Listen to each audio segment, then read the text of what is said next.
மொச்சக்காவை மஞ்சத்தூள் போட்டு வேக வச்சுக்கோங்க. Welcome to the channel.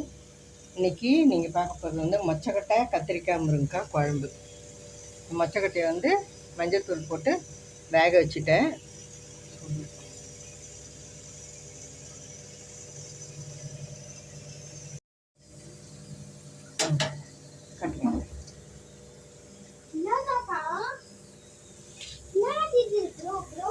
இதில் வந்து வெங்காயம் கொஞ்சம்,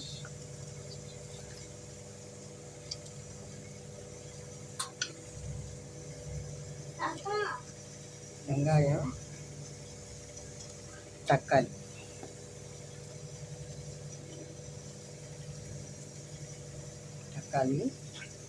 கருவேப்பிலை.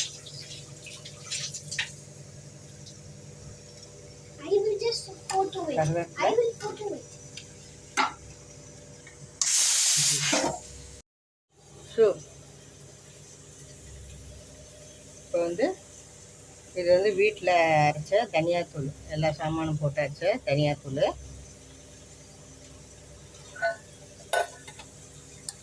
இது வந்து ஒரு 2 டீஸ்பூனு.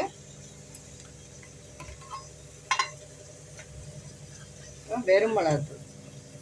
காரம் நாங்கள் ரொம்ப சாப்பிட மாட்டோம், அதனால் ஒரே ஒரு டீஸ்பூன் போடுறேன். இப்போ சால்ட்டு,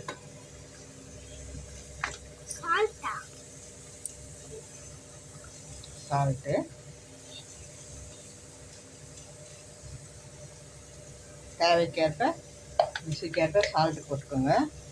இது வந்து நான் வந்து மொச்சக்கொட்டை வந்து கரெக்டாக வேக வச்சு எடுத்ததுனால அது கூடவே காய் போடுறேன்.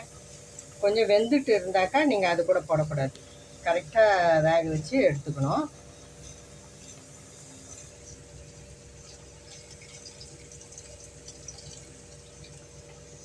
இப்போ தண்ணி ஊற்றிக்கலாம்.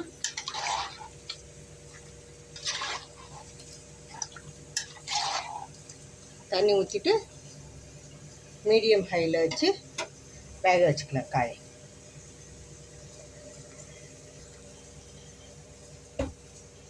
வெயிட் போட்டுடலாம். இது ஒரு 3 சவுண்டு வந்ததும் காய் கரெக்டாக வெந்துடும். அதுக்கப்புறம் நம்ம புளி கொஞ்சம் கரைச்சி விட்டு தேங்காய் விட்டோம்னா குழம்பு ரெடி.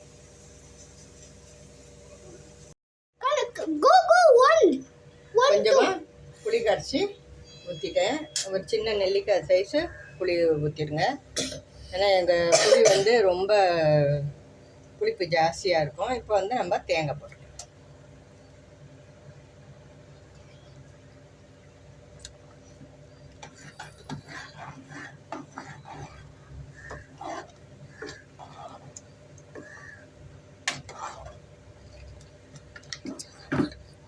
சூப்பரான குழம்பு ரெடி ஆகிடுச்சு.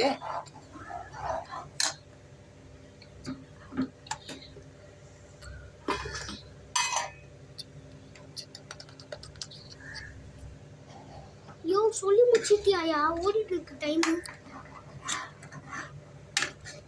கொஞ்சம் ஒரு 2 நிமிஷம் கொதிக்க வச்சு இறக்கிட வேண்டியதுதான். கடைசியில் கொத்தமல்லியோ கருவேப்பிலையோ இருந்தால் போட்டுக்கலாம். இந்த குழம்பு வந்து ரொம்ப டேஸ்டியாக இருக்கும். சாப்பாட்டுக்கு போட்டு சாப்பிட்றதுக்கு கூட ஒரு அப்பளம் இருந்தால் கூட பொரித்து சாப்பிட்டுக்கலாம், இல்லை ஒரு எக் ஆம்லேட்டு போட்டு சாப்பிட்டுக்கலாம். இந்த ஒரு 2 நிமிஷம் கொதிச்சதான் நிறுத்திட வேண்டியது தான். உங்களுக்கு இந்த வீடியோ பிடிச்சிருக்கோன்னு நம்புகிறேன். நீங்கள் ஒரு தடவை இதே மாதிரி செய்து பாருங்கள். செய்து பார்த்தீங்கன்னா அந்த டேஸ்ட்டு தெரியும் உங்களுக்கு. செய்து பார்த்துட்டு எப்படி இருக்குதுன்னு சொல்லுங்கள். இந்த வீடியோ பிடிச்சிருந்தால் லைக் பண்ணுங்கள், ஷேர் பண்ணுங்கள், எங்கள் சேனல் சப்ஸ்கிரைப் பண்ணுங்கள். தேங்க்ஸ் ஃபார் வாட்சிங். சூப்பரான மொச்சக்கொட்டை கத்திரிக்காய் முருங்கைக்காய் குழம்பு ரெடி ஆயிடுச்சு.